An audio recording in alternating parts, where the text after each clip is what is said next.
Oración del corazón, martes de la 25ª semana del tiempo ordinario.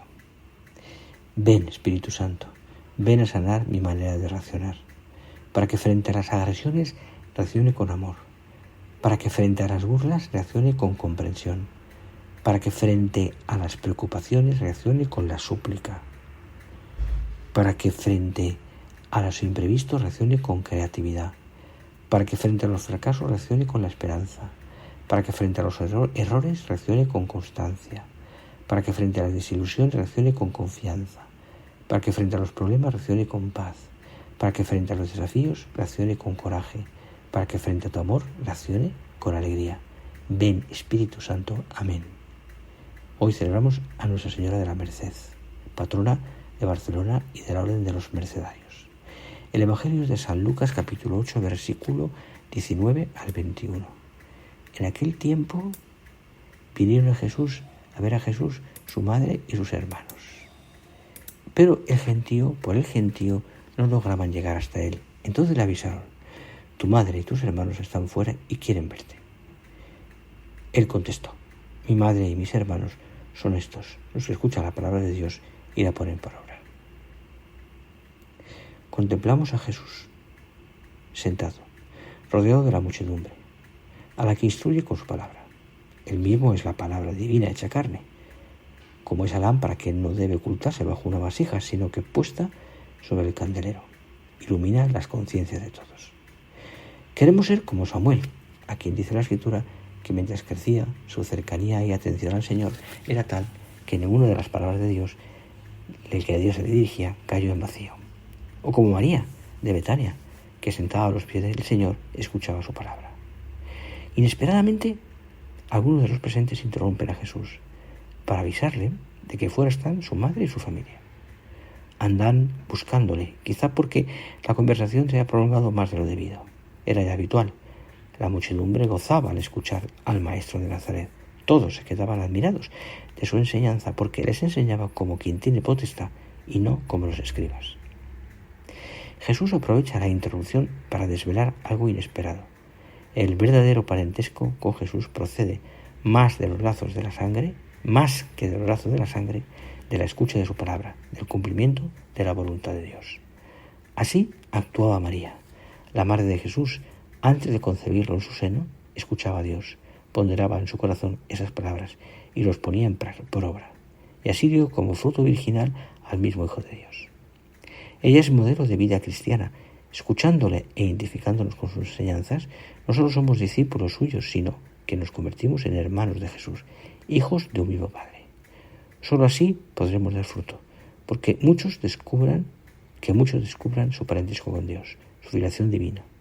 Como enseñaba San José María, ningún hijo de la Iglesia Santa puede vivir tranquilo, sin experimentar inquietud ante las masas despersonalizadas, rebaño, manada, piara.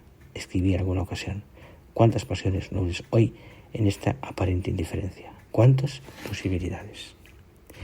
Ejemplo de los primeros cristianos es claro y nos enseña cómo rezaban.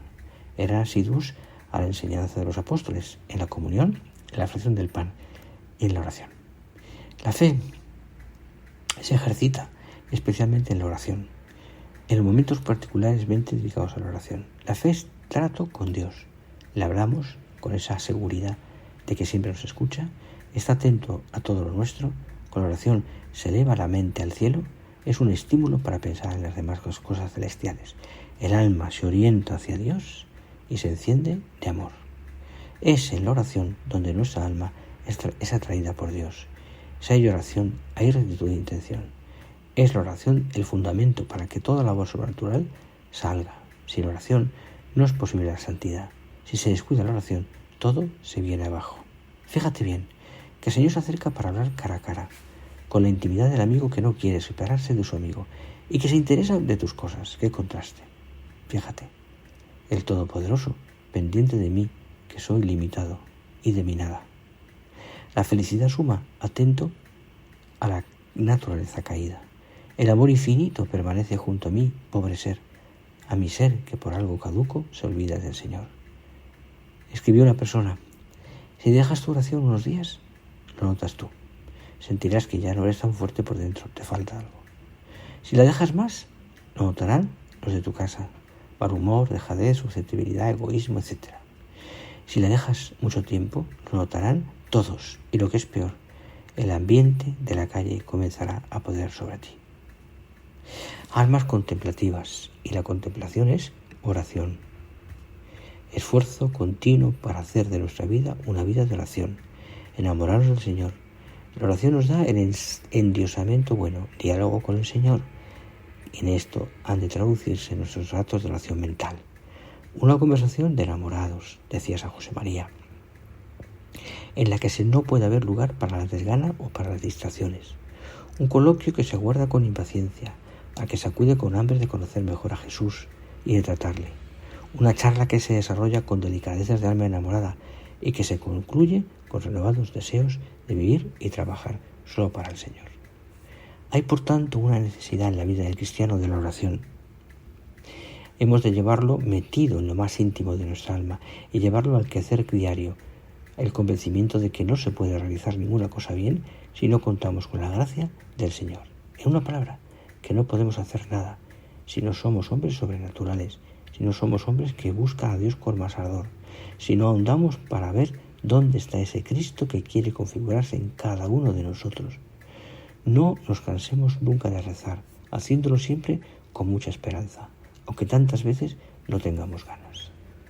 Cuidando los ratos previstos, la preparación próxima y remota, la oración preparatoria, metiéndonos en las escenas de la vida del Señor como un personaje más, sabiendo que la oración es siempre buena y nunca se pierde.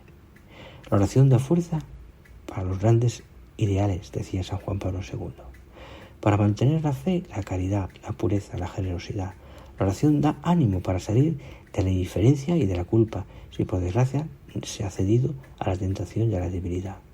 La oración da luz para ver y juzgar los sucesos de la propia vida y de la misma historia en la perspectiva salvífica de Dios y de la eternidad. No dejéis de orar. No pase un día sin que hayáis orado un poco. La oración es un deber, pero también es una gran alegría, porque es diálogo con Dios por medio de Jesucristo. Meditación, tiempo fijo y hora fija. Si no, se adaptará a la comodidad nuestra. Esto es falta de mortificación, y la oración sin mortificación es poco eficaz. Escribía un santo experto en la vida de oración, el cura de Ars. Apenas decía: nos demos cuenta de que nuestro espíritu se distrae. Es necesario ponerse de nuevo ante la presencia de Dios, humillarnos ante la divina majestad y no dejar nunca de la oración, porque no experimentemos gusto al orar. Por el contrario, hemos de pensar que cuanta más pesadez sintamos, más meritoria será nuestra oración a los ojos de Dios, si perseveramos en ella siempre con la intención de agradarle. Refiérese en la historia que en cierta ocasión un santo decía a otro santo: ¿a qué será debido que, mientras oramos, nuestro espíritu se llena de 1000 pensamientos ajenos, los cuales quizás no nos sacudirían si no estuviésemos ocupados en la oración? El otro le contestó: ello no es extraño, amigo mío. Ante todo, el demonio prevé las abundantes gracias que por la oración podemos alcanzar, y por consiguiente desespera de ganar a una persona que ore debidamente. Además, cuanta mayor es el fervor con que oramos, más excitamos su furor. Como decía Santa Teresa de Jesús, la oración es tratar de cosas de amistad con aquel sabemos que nos ama. La nuestra ha de ser la oración de los hijos de Dios. Nuestra oración va unida al deseo eficaz de cumplir la voluntad de Dios. La oración filial y confiada, sobrenatural y alegre, perseverante, sencilla y sincera. La oración da fuerzas para los grandes ideales, para mantener la fe, la caridad, la pureza, la generosidad. Acudamos a Santa María, Madre Maestra de oración, y a San José, Maestro de vida interior. Nadie trató más íntimamente a Jesús y a María. Te doy la bendición. Dios Todopoderoso os bendiga con toda clase de bienes celestiales, para que seáis santos y irreprochables en su presencia. Derrame sobre vosotros la riqueza de su gracia. Os instruya con la palabra de la verdad y con el evangelio de la salvación. Os enriquezca con la caridad fraterna. Y la bendición de Dios Todopoderoso, Padre, Hijo y Espíritu Santo, descienda sobre vosotros y permanezca siempre. Amén.